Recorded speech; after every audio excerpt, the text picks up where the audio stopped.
మీరు చూస్తున్నారు VBR exam tips channel. కుట్టద్దాం group 2కి స్వాగతం. ఇప్పటికే మనం పేపర్ 2 పేపర్ 3కి సంబంధించి మన గైడెన్స్ కొనసాగిస్తున్నాం. పేపర్ 3 ఇండియన్ ఎకానమీ ఏపీ ఎకానమీకి సంబంధించి ఎక్స్క్లూజివ్గా గైడెన్స్ అందిస్తున్నాం. క్లాసెస్ని కంటిన్యూ చేస్తున్నాం. కరెంట్ అప్డేట్స్ సిలబస్ బేస్డ్గా సబ్జెక్ట్ని అందిస్తున్నాం. దీనికి తోడు ఏపీ ఎకానమీ సర్వేని మనం ప్రత్యేకంగా ఎక్స్క్లూజివ్గా అందిస్తున్నాం. ప్రతి చాప్టర్ని లైన్ చెక్ చేసుకుంటూ అనాలిసిస్ చేస్తూ డేటా ఓరియంటెడ్తో కంపేర్ చేస్తూ ఇండియన్ సర్వేతో కంపేర్ చేస్తూ అందిస్తున్నాం.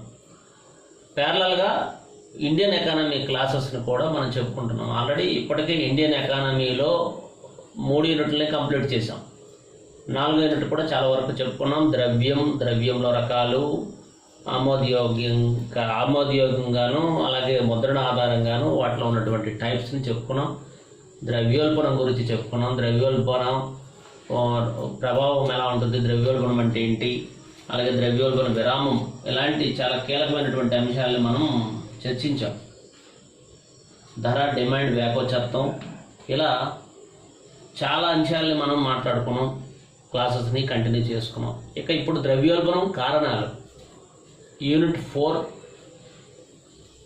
ఇండియన్ ఎకానమీ యూనిట్ 4లో ద్రవ్యోల్బణం కారణాలు చాప్టర్ని మనం ఇప్పుడు చెప్పుకుంటున్నాం. ఈ చాప్టర్ కూడా కాస్త కీలకమైన చాప్టర్. అసలు ద్రవ్యోల్బణం అన్నది ఎందుకు వస్తుంది, ఏ పరిస్థితుల్లో వస్తుంది అన్నది మనం చూద్దాం. అంతేకాకుండా ద్రవ్యోల్బణ ప్రభావాలు, అసలు ద్రవ్యోల్బణానికి రీజన్స్ చూడాలి, ద్రవ్యోల్బణానికి ప్రభావాలు చూడాలి, ద్రవ్యోల్బణాన్ని అరికట్టడానికి తీసుకోవాల్సినటువంటి చర్యలు కూడా మనం నేర్చుకోవాలి. ఈరోజు మనం వీడియోలో ద్రవ్యోల్బణం కారణాలు తెలుసుకుందాం. అయితే కొత్తగా ఛానల్ ఎవరైనా చూసిన వాళ్ళు ఉంటే ఒకసారి ప్రీవియస్ వీడియోస్ అన్నీ చూడండి. 400కు పైగా వీడియోస్ ఉన్నాయి అందుబాటులో మీకు. ఇదంతా కూడా free of cost. Group 2 aspirants, ముఖ్యంగా రూరల్ ఏరియా గృహిణులు, నిరుపేద విద్యార్థులు, పెట్టుబడి అంటే ఎలాంటి ఇన్కమ్ లేనటువంటి చిరుద్యోగులు, అలాంటి వాళ్ళందరికీ హెల్ప్ అవ్వాలన్నటువంటి ఉద్దేశంతో మనం ఈ ఛానల్ని రన్ చేస్తున్నాం. అందుకే ఈ ఆన్లైన్ ద్వారా ఫ్రీ కోచింగ్ అనేది ఇస్తున్నాం. ముఖ్యంగా ఇండియన్ ఎకానమీ, ఏపీ ఎకానమీ క్లాసెస్ని ఇస్తున్నాం. కాబట్టి కొత్తగా రాసేవాళ్ళు కానీ, సీనియర్ అభ్యర్థులు కానీ, గైడెన్స్కి సంబంధించి, డౌట్స్కి సంబంధించి, కెలిగ్రాఫ్కి సంబంధించి, గ్రూప్ 2కి సంబంధించి ఎవ్రీ పార్ట్ కూడా మీకు మన ఛానల్లో అవైలబుల్గా ఉంది. 400 వీడియోస్ మీకు మన ఛానల్లో ఉన్నాయి. మీరు అవన్నీ కూడా ఒకసారి చెక్ చేసుకోండి. చెక్ చేసుకుని ఛానల్ నచ్చితేనే సబ్స్క్రైబ్ చేయండి. వీడియోస్ నచ్చితేనే చూడండి, ఏం పర్వాలేదు.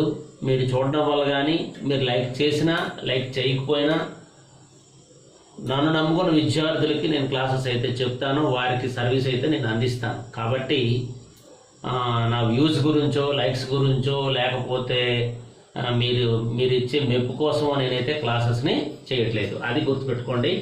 రైట్, ఈరోజు మనం క్లాస్ చూసుకుంటే ద్రవ్యోల్బణం కారణాలు. ద్రవ్యోల్బణానికి కారణాలు మనం కొన్ని రకాలుగా, ముఖ్యంగా ప్రధానంగా ఏంటంటే డిమాండ్ పెరుగుదల ప్రేరేపించేవి, సప్లై వైపు కారణాలు చూద్దాం. డిమాండ్ పరంగా ఉన్నటువంటి కారణాలు, అలాగే సప్లై వైపు ప్రేరేపించే కారణాలు కూడా మనం ఈరోజు ఇప్పుడు చర్చించిన తర్వాత డిమాండ్ అంటే ద్రవ్యోల్బణ ప్రభావాలు కూడా ఏ రకంగా ఉన్నాయని కూడా చూద్దాం. డిమాండ్ పెరుగుదలకు ప్రేరేపించే కారణాలు మొట్టమొదటిగా చెప్పుకోవాల్సినటువంటిది ఏంటంటే ప్రభుత్వ వ్యయం పెరగడం. ప్రభుత్వం రకరకాల అభివృద్ధి కార్యక్రమాల పేరుతో, సంక్షేమ కార్యక్రమాల పేరుతో, మౌలిక వసతుల పేరుతో ఇలా చాలా అంశాలని ఖర్చు పెడుతుంది. ఆ ఖర్చు కూడా ఏంటంటే పొలిటికల్ అవేర్నెస్ చాలా ఎక్కువ. భారతదేశంలో పొలిటికల్ అవేర్నెస్ చాలా ఎక్కువ. ఈ కారణం వల్ల విమర్శలు రాకూడదని, అసంతృప్తి రాకూడదని, అనుకూలంగా ఉండాలని, భవిష్యత్తులో మద్దతు పెరగాలని, ఇలా చాలా ఇంటర్నల్ ఉంటాయి. అభివృద్ధి అన్నది ఒకటైతే మిగతా కారణాలు చాలా ఎక్కువ ఉంటాయి. అందువల్ల ప్రభుత్వం వ్యయం చేయడానికి వెనుకాడదు, అప్పు చేసి మరీ వ్యయం చేస్తుంది అన్నమాట. అది ప్రభుత్వం వ్యయం చేయడం వల్ల ఏమవుతుందంటే ఆటోమేటిక్గా వస్తు డిమాండ్ అనేది పెరుగుతుంది. ఎందుకంటే ప్రజల యొక్క నిత్యావసరాలు అందుబాటులోకి వస్తాయి, ప్రజల యొక్క ఆలోచనలు మారుతాయి, ప్రజల యొక్క ఇన్కమ్ సోర్స్ పెరుగుతుంది. ఇన్కమ్ సోర్స్ ఎప్పుడైతే పెరుగుతుందో వస్తు డిమాండ్ పెరుగుతుంది. తర్వాత రెండోది లోటు విత్తం అవలంబించాలి. అంటే ప్రభుత్వ వ్యయం పెరగడంలో కూడా మనం కొన్ని గమనించాలి. ఇక్కడ ప్రణాళిక కాలంలో ప్రభుత్వ వ్యయం ప్రణాళికలు పేరుతో మనం పంచవర్ష ప్రణాళికల పేరుతో ప్రణాళికయుత ఆర్థిక వ్యవస్థని అమలు చేశాం. తర్వాత నీతి ఆయోగ్ని ఫోర్స్లోకి తీసుకొచ్చాం. ఈ రకరకాల ప్రాజెక్ట్స్ కోసం అని చెప్పి ఆ యొక్క రకరకాల పథకాలు అని చెప్పి అమలు చేయడం అనేది జరుగుతోంది. 1960-61 నాటికి జీడిపిలో ప్రభుత్వ వ్యయ శాతం కేవలం 15% ఉండేది. కానీ 2016-17 నాటికి ప్రభుత్వ వ్యయం 29% పైన పెరిగింది.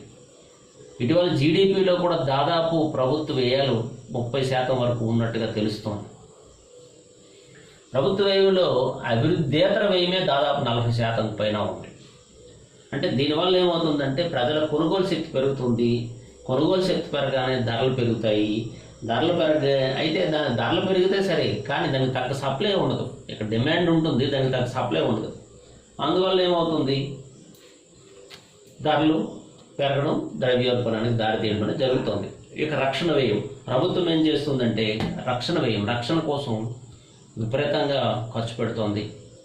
తర్వాత కొన్ని చోట్ల అనుత్పాదక వ్యయం, అంటే ఉత్పత్తి రహిత వ్యయం కూడా జరుగుతుంది. అంటే ఎలాంటి ఫలితం ఉండదు. అలాగే వడ్డీ చెల్లింపులు, తెచ్చిన అప్పులకి పెద్ద మొత్తంలో వడ్డీలు చెల్లించడం కూడా జరుగుతోంది.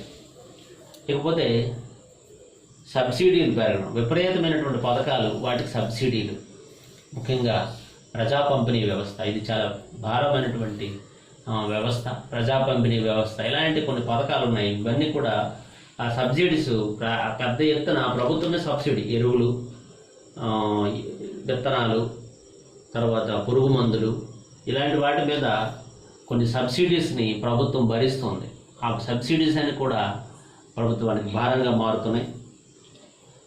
ఇవన్నీ కూడా, ఇలాంటి అంశాలన్నీ కూడా ధర పెరగడానికి అవకాశం, అదే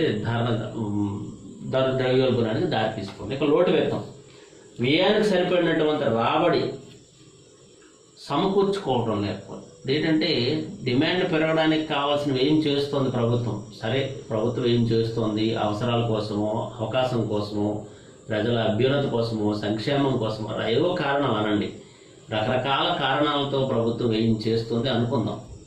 అయితే వ్యయం చేసేటప్పుడు ఏంటంటే మనం ఎక్కడైనా సరే ఖర్చు చేస్తున్నామంటే మన జోబులో ఉన్న నిధుల్ని ఆధారంగానే మనం ఖర్చు చేస్తాం. మన పాకెట్లో 200 రూపీస్ ఉన్నాయంటే వస్తువు బిలో 200 రూపాయల లోపలే కొనే ప్రయత్నం ఫస్ట్ చేస్తాం మనం. అంతేగాని మన జోబులో 200కి మించి వ్యయం చేసే పరిస్థితి ఎవరో వ్యక్తిగతంగా ఆలోచించాలి. జనరల్గా అక్కడ పరిస్థితి బట్టి, అంటే నీడ్ అంత, అంటే మనం అప్పు చేసి కొనే వస్తువు అంటే అంత తీవ్రంగా దాని అవసరం ఉండాలి, మనకి అంత అత్యవసరమై ఉండాలి ఆ వస్తువు విలువ. కానీ ఇక్కడ ఏమవుతుందంటే ప్రభుత్వం చేసే వ్యయానికి అభివృద్ధేతర వ్యయం ఎక్కువ అవుతుంది, అభివృద్ధికి సంబంధం లేని వ్యయం అవుతుంది.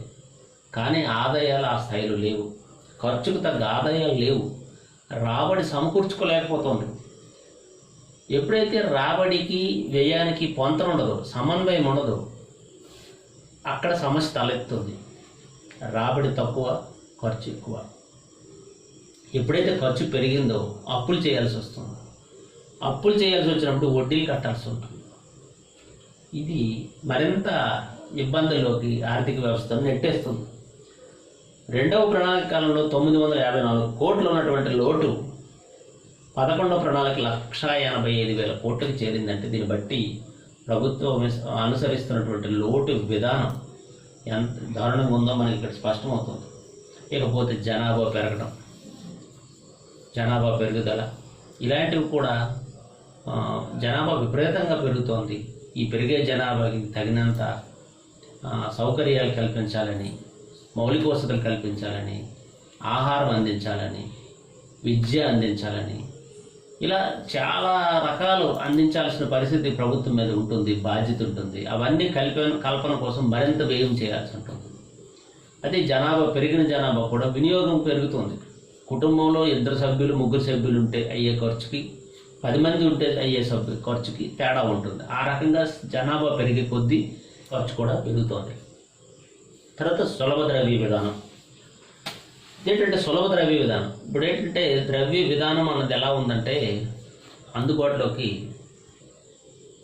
సులభ ద్రవ్య విధానం మనం ప్రభుత్వాలు కూడా ఈ పాలసీ ఏదైతే మనీ పాలసీ ఉందో ఈ మనీ పాలసీ కూడా చాలా ఈజీగా మెయింటైన్ చేయడం, అంటే ద్రవ్య ముద్రణ కానీ, ద్రవ్యాన్ని వినియోగంలో తీసుకురావడం కానీ, ద్రవ్యాన్ని చలామణి చేసే విధానం కానీ, ద్రవ్య మార్పిడి కానీ, వస్తు కొనుగోలులో డిజిటల్ సిస్టమ్ని ఇంట్రడ్యూస్ చేయడం కానీ, ట్రాన్స్ఫర్స్ చేయడం కానీ, మనీ ట్రాన్స్ఫర్స్ లాంటివి చేయడం కానీ, అంటే వస్తు కొనుగోలుకు సంబంధించి సౌలభ్యం ఏర్పాటు చేయడం కానీ, ఇలా మొత్తం మీద ద్రవ్య విధానం ఏదైతే ద్రవ్య చలామణి అన్నది చాలా సునాయాసంగా సులువుగా జరిగే విధానం, సులభ ద్రవ్య విధానం. అలాగే చలామణికి తీసుకురావడం లేదా ముద్రణకు సంబంధించి చర్యలు, ఇలా రకరకాల కారణాల వల్ల సులభ ద్రవ్య విధానం వల్ల ద్రవ్యం అందుబాటులోకి వచ్చేస్తుంది ఈజీగా. అందువల్ల కూడా వినియోగం పెరుగుతుంది, ఖర్చు పెరుగుతుంది, కొనుగోలు శక్తి పెరుగుతుంది, కొనుగోలు పట్ల ఆసక్తి పెరుగుతుంది. ఇక ఎగుమతులు పెరగడం, ఇక్కడ ఎగుమతులు ఎప్పుడైతే పెరిగాయో వస్తువులకి ఇక్కడ ఉత్పత్తి అయినటువంటి వస్తువులు ఇతర ప్రాంతాలకు వెళ్ళిపోతే ఇక్కడ ఉన్నటువంటి సప్లై అన్నది మార్కెట్ దెబ్బతింటుంది. సప్లై మార్కెట్ ఏమవుతుందంటే డిమాండ్కి తగ్గట్టుగా ఇక్కడ సప్లై చేయరు, తద్వారా మొత్తం ఎగుమతులే ఇతర ప్రాంతాలకు ఎగుమతులు అయిపోతాయి. పక్క రాష్ట్రాలకు కానీ ఇతర దేశాలకు కానీ వస్తు ఎగుమతి అయినప్పుడు అక్కడ ఎక్కడైతే ఉత్పత్తి అయిందో అక్కడ లభ్యత తగ్గిపోతుంది, తద్వారా కూడా ధరలు పెరిగే అవకాశం ఉంటుంది. ఇక ద్రవ్య సప్లై కూడా పెరిగిందని ఇప్పుడే చెప్పాను. సులభ ద్రవ్య విధానం వచ్చిందంటే ద్రవ్య సప్లై ఖచ్చితంగా పెరుగుతుంది. ఇక మరికొన్ని కారణాలు మనం చూసుకుంటే సప్లై వైపు కారణాలు గమనిస్తే ఉత్పత్తి వ్యయాలు పెరగడం, ఉత్పత్తికి అవసరమైనటువంటి ఒక వస్తువు ఉత్పత్తి చేయడానికి కావాల్సినటువంటి ఖర్చులు ఏవైతే ఉన్నాయో అవి పెరగడం. ఎప్పుడైతే ఖర్చులు పెరిగాయో అంటే ముడి సరుకు కోసమనో లేదా యాజమాన్యానికి కావాల్సిన పెట్టుబడి కోసం అప్పు తెచ్చి దానికి రుణాలు చెల్లించాల్సి రావడం, అధిక మొత్తంలో వడ్డీలు చెల్లించాల్సి రావడం, లేదా అద్దెలు చెల్లించాల్సి రావడము, యంత్ర సామాగ్రి పెద్ద మొత్తంలో దిగుమతి చేసుకోవాల్సి రావడం, ముడి సరుకు దిగుమతి చేసుకోవాల్సి రావడం, ఇలాంటి ఆ కారణాల వల్ల ఏమవుతాయంటే వస్తు ఉత్పత్తికి అయ్యే ఖర్చు అనేది పెరిగిపోతుంది. ఇక పోటీ రహిత మార్కెట్లో అంటే ఈ ఉత్పత్తి వ్యయాలు పెరగడం వల్ల ఏమవుతుంది, జనరల్గా ఆ యొక్క లాభాలు ఆశించినటువంటి యజమాని ఏం చేస్తాడు, తన ఖర్చు అంతా కూడా వస్తు ధర మీద వేస్తాడు. ఆటోమేటిక్గా ధర అనేది పెరుగుతుంది. ధర పెరగడం అన్నది ద్రవ్యోల్బణానికి దారితీస్తుంది, సహజం అది. ఇక పోటీ రహిత మార్కెట్లో కృత్రిమ కొరత సృష్టించడం. ఏం చేస్తారు, మార్కెట్లో పోటీ లేదనుకోండి, అంటే సప్లై పెరిగిపోయింది, డిమాండ్కి తగ్గట్టుగా సప్లైని బ్యాలెన్స్ చేసేయాలని ప్రయత్నం జరుగుతుంది. ప్రభుత్వం వైపు నుంచి ధరలు తగ్గించాలని, ధరలను అదుపులో ఉంచాలని చెప్పి ప్రభుత్వం ఏం చేస్తుందంటే సప్లైకి డిమాండ్కి బ్యాలెన్స్ చేసే ప్రయత్నం చేస్తుంది.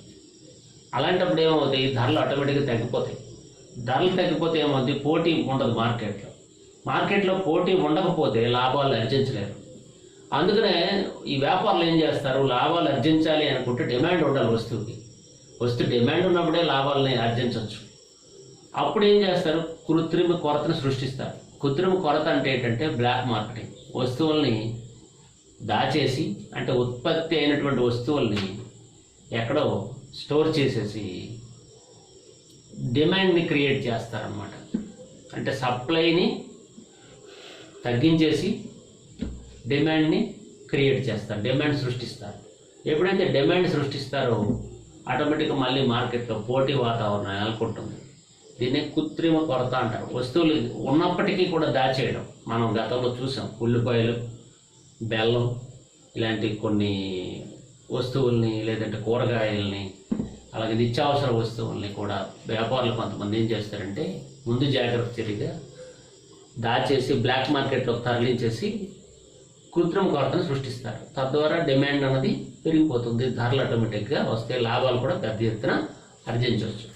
ఇక మద్దతు ధరల విధానం. ఇదేంటంటే ప్రభుత్వం వస్తువు అంటే ఏవైతే ఉత్పత్తులు ఉన్నాయో ఆ ఉత్పత్తులకు ఇచ్చే మద్దతు ధరలు అనేవి ఒక సరళీకృత విధానం కాదది.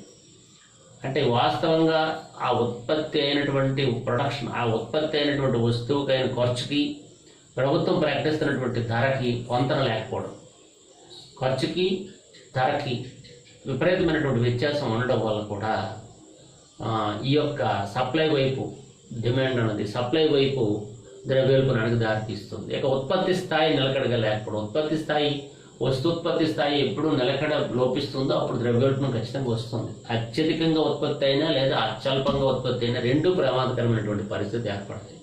ఇక వ్యవసాయ రంగంలో అస్థిర వృద్ధి. వ్యవసాయ రంగం ఒడిదుడుకులు విపరీతంగా ఉంటాయి. ఋతుపవనాలు సకాలంలో రాకపోవడం, వర్షాలు సకాలంలో కురవకపోవడం, తుఫానులు, అత్యధిక అంటే అతివృష్టి లేదా అనావృష్టి, ఇలాంటి ప్రత్యక్ష పరిస్థితుల్లో అలాగే ధరల విధానం సరిగ్గా లేకపోవడం, మద్దతు ధరల విధానం పట్ల రైతులకు నమ్మకం లేకపోవడం, రైతుల ఉత్పత్తులు అమ్ముకోలేకపోవడం, మార్కెటింగ్ మీద అవగాహన లేకపోవడం, ఇలా చాలా కారణాలు, నాసిరకం విత్తనాలు పంపిణీ, ఎన్నో రకాల కారణాల వల్ల వ్యవసాయ రంగం ఏంటంటే చాలా ఇబ్బందికరమైనటువంటి పరిస్థితులు వ్యవసాయ రంగంలో ఉన్నాయి. అదొకటి. అది కూడా ద్రవ్యోల్బణానికి కారణమవుతోంది. అధిక వేతన రేట్లు. ఇక వేతన రేట్లు అంటే పరిశ్రమలు ఉన్నాయంటే అందులో పనిచేస్తున్న ఉద్యోగులకు చెల్లించే వేతనాలు అత్యధికంగా ఉండడం కూడా వస్తు ధర మీద ప్రభావం చూపుతుంది. అదేవిధంగా పన్నులు, విపరీతంగా పన్నులు విధించినప్పుడు ఆ పన్నులన్నీ కూడా వినియోగదారులకి కన్వర్ట్ చేయాలనే చూస్తాడు యజమాని. ఆటోమేటిక్గా తన లాభాలని ఆర్జించుకోవడానికి ఏం చేస్తాడంటే తను చెల్లించే ప్రతి పన్ను కూడా వస్తువు మీదకి మళ్లించి దాన్ని లాభం రూపంలోకి మారుస్తాడు, వినియోగదారుడి మీదకి నెట్టివేస్తాడు. అదేవిధంగా అధిక లాభాలను కూడా ఆశించాలనుకుంటాడు. సాధారణంగా లాభం అన్నది ఒక పరిధి మేరకు ఉంటే పర్వాలేదు, కానీ తను వేతనాలు చెల్లిస్తున్నానో, లేదంటే ధరలు పెరిగిపోతున్నాయనో, లేదంటే నిత్యావసర ధరలు పెరుగుతున్నాయనో, లేదా మిగతా వస్తువుల ధరలన్నీ పెరుగుతున్నాయనో, అధికంగా పన్నులు చెల్లించాల్సి వస్తుందని ఏవో కారణాలతో అధిక లాభాలను ఆశించి, అంటే అతి తక్కువ కాలంలో అతి ఎక్కువ సంపాదన ఆర్జించాలన్నటువంటి ఆలోచనతో, లేదంటే తను తెచ్చినటువంటి అప్పుకు వడ్డీలు చెడిపోవట్లేదనో, ఇలా రకరకాల కారణాల వల్ల ఏం చేస్తారంటే లాభాలను ఆశిస్తారు, అధిక లాభాలను ఆశిస్తారు. ఆ అధిక లాభాలు ఆశించినప్పుడు ఆటోమేటిక్గా అధిక ధరలు నిర్ణయిస్తారు. అధిక ధరలు నిర్ణయించినప్పుడు ద్రవ్యోల్బణం ఏర్పడుతుంది. సప్లై సరిపడినంత లేకపోవడం, ప్రభుత్వ వ్యయం అధికంగా ఉండడం అన్నది భారతదేశంలో ద్రవ్యోల్బణానికి ప్రధాన కారణం. ఇది మంచి ఇంపార్టెంట్ బిట్ అండి. భారతదేశంలో ద్రవ్యోల్బణానికి ప్రధాన కారణం ఏదంటే సప్లై సరిపడినంత లేకపోవడము, ప్రభుత్వ వ్యయం అధికంగా ఉండడం. ఇక దిగుమతుల ధరలు పెరగడం, వస్తు సేవలపై పన్నులు అధికంగా ఉండడం. అంటే దిగుమతుల ధరలు, ఎక్కువ దిగుమతుల మీద ఆధారపడతాం మనం. దిగుమతుల మీద ఎప్పుడైతే ఆధారపడ్డామో ఆటోమేటిక్గా దిగుమతి చేసుకున్న వస్తువుల ధరలు ఆకాశానికి ఉంటుంది, చాలా ఎక్కువ ఉంటాయి. పెట్రోలియం ఉత్పత్తి ధరలు పెరగడంలో కూడా అదే కారణం. ఇప్పుడు పెట్రోలియం ఉత్పత్తులు, రోజు పెట్రోల్ మీద ధరలు పెరుగుతున్నాయి. ఎందుకు? వాటి ఉత్పత్తి ధరలు మన భారతదేశంలో లభ్యమయ్యే పెట్రోలియం మన వినియోగానికి సరిపడట్లేదు. మనం ఏం చేస్తున్నాము? ఇరాన్ నాటి కంట్రీస్ నుంచి మనం దిగుమతి చేసుకుంటున్నాం. ఆటోమేటిక్గా వాటి ధర, క్రూడ్ ఆయిల్ ధర పెరిగిపోతుంది. చమురు శుద్ధి అన్నది మనకి కంట్రీలో పూర్తి స్థాయిలో జరగడం లేదు. దానివలన వాటికి కూడా ఇంకొక దేశం మీద మనం ఆధారపడాల్సి వస్తుంది. అందుకు మనము విపరీతంగా పన్నుల రూపంలో చెల్లించాల్సి వస్తుంది. అందుకు పెట్రోలియం ఉత్పత్తి ధరలు కూడా పెరుగుతున్నాయి. ఈ ధరలు కూడా ప్రత్యక్షంగాను పరోక్షంగాను సామాన్యుని మీదే పడుతుంది. ఒక పెట్రోల్ ధర పెరగగానే ఏం చేస్తారు? పెట్రోల్తో ఉపయోగించే వాహనాల ధరల యొక్క టికెట్స్ రేట్లు కానీ, ఇప్పుడు డీజిల్ ధర పెరగగానే బస్ టికెట్లు పెంచేస్తారు. పెట్రోల్ ధర పెరగగానే పెట్రోల్ వాహనాల ధరలు పెరుగుతాయి. పెట్రోల్ వినియోగించి ఎక్కడైతే పెట్రోల్ వినియోగిస్తారో పెట్రోల్తో నడిచే వాహనాలు కానీ, లేదా పెట్రోల్తో ఉపయోగించే పరిశ్రమలు కానీ అన్నీ కూడా వాటి యొక్క ధరలు పెరిగిపోతాయి. వస్తు సేవల మీద విధించే పన్నులు కూడా అత్యధికంగా ఉంటున్నాయి. చాలా సంవత్సరాలుగా ఈ యొక్క పన్నులు, వస్తు సేవల పేరుతో విపరీతంగా పన్నులు విధించడం కూడా ధరలకి పెరగడానికి పరోక్షంగా కారణమవుతుంది. ఇవన్నీ కూడా ద్రవ్యోల్బణ ఏర్పడడానికి కారణాలుగా మనం చెప్పుకోవచ్చు. ఇక ద్రవ్యోల్బణ ప్రభావాలు మనం గమనిస్తే రెండు రకాలుగా మనం చూడొచ్చు. ద్రవ్యోల్బణ ప్రభావాలు మనం రెండు రకాలుగా చూడొచ్చు. ఒకటి ఉత్పత్తి మీద ప్రభావం, రెండు పంపిణీ మీద ప్రభావం.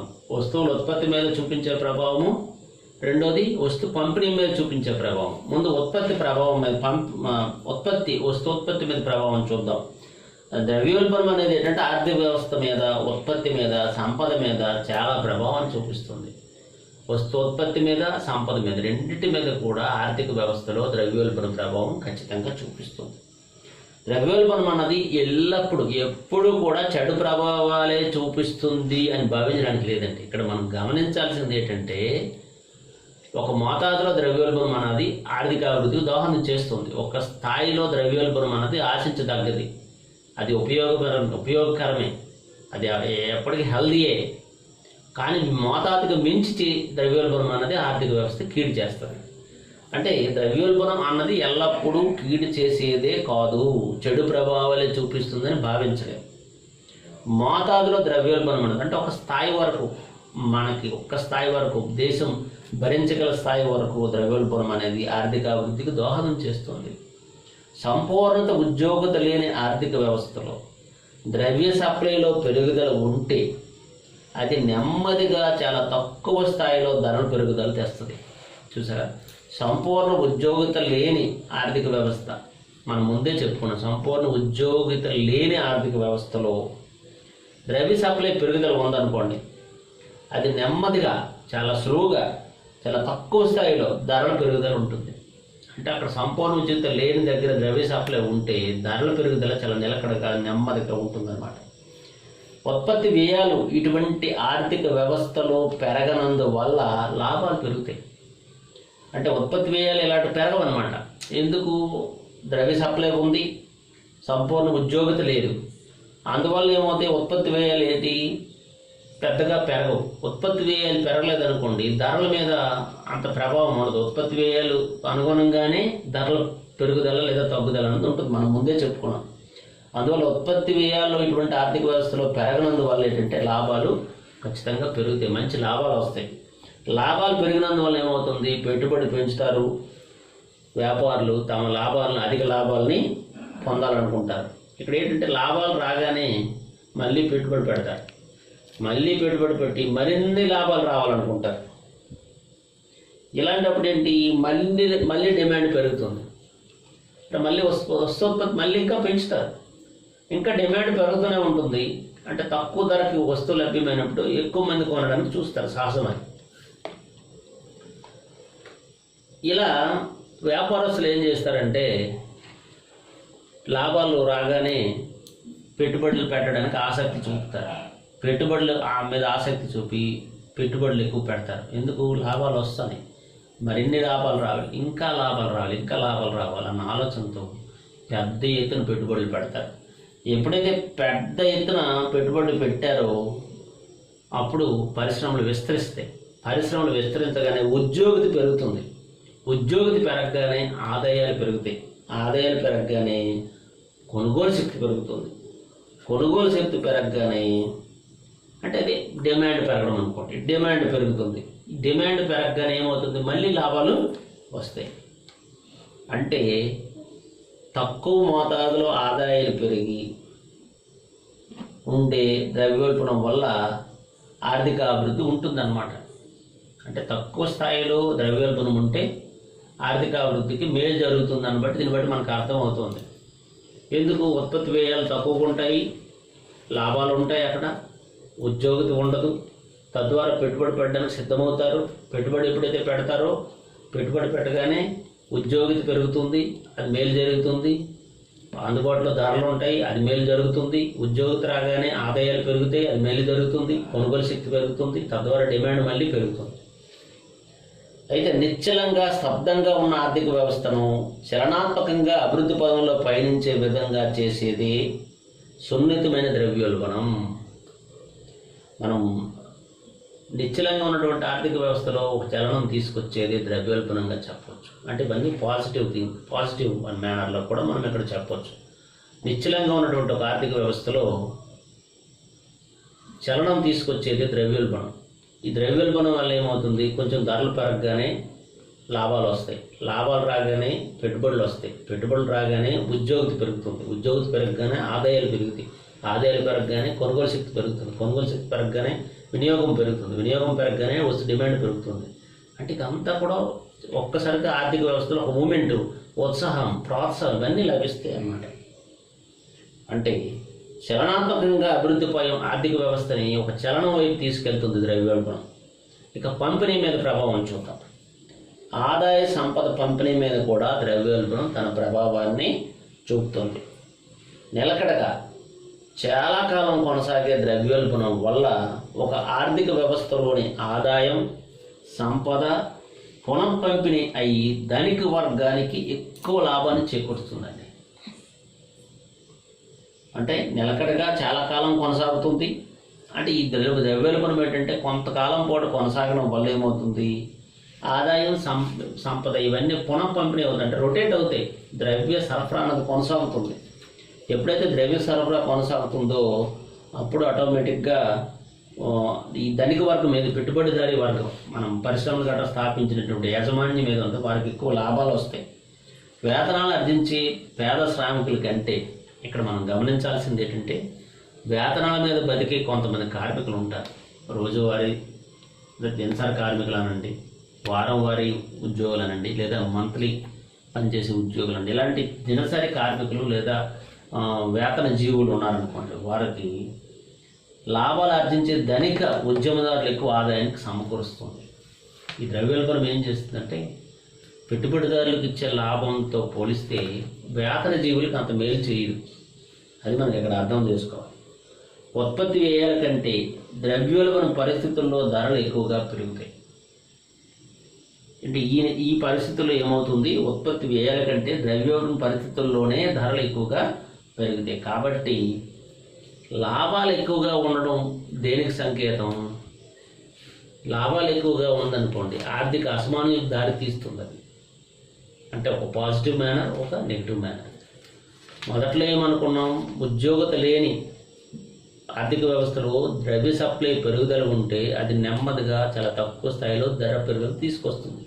తద్వారా లాభాలు వస్తాయి, తద్వారా పెట్టుబడి పెడతారు, ఉద్యోగత పెరుగుతుంది, వ్యక్తిగత ఆదాయాలు పెరుగుతాయి, కొనుగోలు శక్తి పెరుగుతుంది, వినియోగం పెరుగుతుందని చెప్పుకున్నాం. తద్వారా చలనం వస్తుంది. అంతవరకు బాగుంది. కానీ అదే సమయంలో ఆదాయ సంపద పంపిణీ ఏదైతే ఉందో ఇక్కడ ధనికుడు మరింత ధనికుడిగా మారిపోయే ప్రమాదం ఉంది. ఎందుకు? మరిన్ని లాభాలు వస్తుంటే వాడు ఇంకా లాభాలు సంపాదించాలనుకుంటాడు, ఇంకా లాభాలు సంపాదించాలనుకుంటాడు. ఈ లాభాలన్నీ సంపాదించినటువంటి యజమాని మరింత ధనవంతుడు అవుతాడు. కానీ ఆయన దగ్గర పనిచేస్తున్న కార్మికుడికి అదే వేతనం ఉంటుంది, అంతే జీవితం ఉంటుంది. అందువల్ల ఏమవుతాడు, ధనికుడు మరింత ధనికుడిగాను, పేదవాడు మరింత పేదవాడుగాను ఉంటాడు. ఈయన కొనుగోలు శక్తి ఉన్నప్పటికీ ఈయనకు వచ్చిన ఆదాయం తగ్గట్టుగా ధరలు కూడా పెరిగిపోతుంటాయి. ధరలు ఎప్పుడైతే నిత్యావసర వస్తుదారులు, అత్యవసర వస్తుదారులు పెరిగిపోతుంటాయో తన వేతనం అందుకు తగ్గట్టుగా ఆయన వేతనం పెరగదు. ధరలకు తగ్గట్టుగా ఆయన వేతనం పెరగకపోవడం వల్ల ఈయన వేతన జీవి నిలకడగానే ఉంటాడు. తన జీవన శైలిలో కానీ, తన ఆహార అలవాట్లలో కానీ, తన లైఫ్ స్టైల్లో కానీ ఎలాంటి మార్పు ఉండదు. కానీ ఆ యొక్క యజమాని అనేవాడు మరింత ధనవంతుడు అవుతాడు. అంటే ధనిక వర్గానికి ఎక్కువ లాభాన్ని చేకూరుస్తుందన్నమాట పంపిణీ వల్ల. వేతనాలు ఆర్జించే కార్మికులు ఎవరైతే ఉంటారో వాళ్ళు లాభాలు ఆర్జించే ధనికుల ఉద్యమదారులతో ఎక్కువ ఆదాయాన్ని, అంటే లాభాలను ఆర్జించేవారు మాత్రం లాభాలను ఆర్జిస్తారు. ధనిక ఉద్యమదారులకి ఎక్కువ ఆదాయమే లభిస్తుంది. ఉత్పత్తి వ్యయాల కంటే ద్రవ్యోల్బణ పరిస్థితులే ధరలు ఎక్కువగా పెరుగుతాయి. మీకు ఇప్పుడే చెప్పే ధరలు పెరగడం, దానికి తగ్గట్టుగా వేతనాలు పెరగకపోవడం వల్ల కార్మికులుగానే మిగిలిపోతారు. వారికి నష్టాలే కూడకూడదు. అంటే నిత్యావసర వస్తువులు కొనుగోలు కూడా కష్టమవుతుంది. వారు మధ్యతరగతి జీవనానికి మిగిలిపోవలసి ఉంటుంది. కానీ వీరు చేసే ఉత్పత్తి వల్ల, వీరు చేసే పంపిణీ వల్ల, వీటి వల్ల ఆ యొక్క ఉద్యమదారుడు ఎవరైతే ఉంటారో, ధనిక ఉద్యమదారుడు ఎవరైతే వాడు మరిన్ని లాభాలు ఆశించి తాను మరింత ధనవంతుడిగా మారే అవకాశం ఉంది. నెక్స్ట్ వీడియోలో ద్రవ్యోల్బణ ప్రభావం వివిధ వర్గాల మీద, సమాజంలో ఏ వర్గాల మీద ఎలాంటి ప్రభావం ఇండివిజువల్గా చూద్దాం. మరింత లోతుల్లోకి వెళ్ళి ఎవరు లబ్ధి పొందుతారు, ద్రవ్యోల్బణాన్ని ఎవరికి మేలు చేస్తుంది, ఎవరికి కీడు చేస్తుంది అన్నది చూద్దాం. అది ఖచ్చితంగా ఎగ్జామ్ పాయింట్ ఆఫ్ వ్యూలో మనకు చాలా ముఖ్యమైన కాన్సెప్ట్. అది నేర్చుకుందాం. Thank you very much.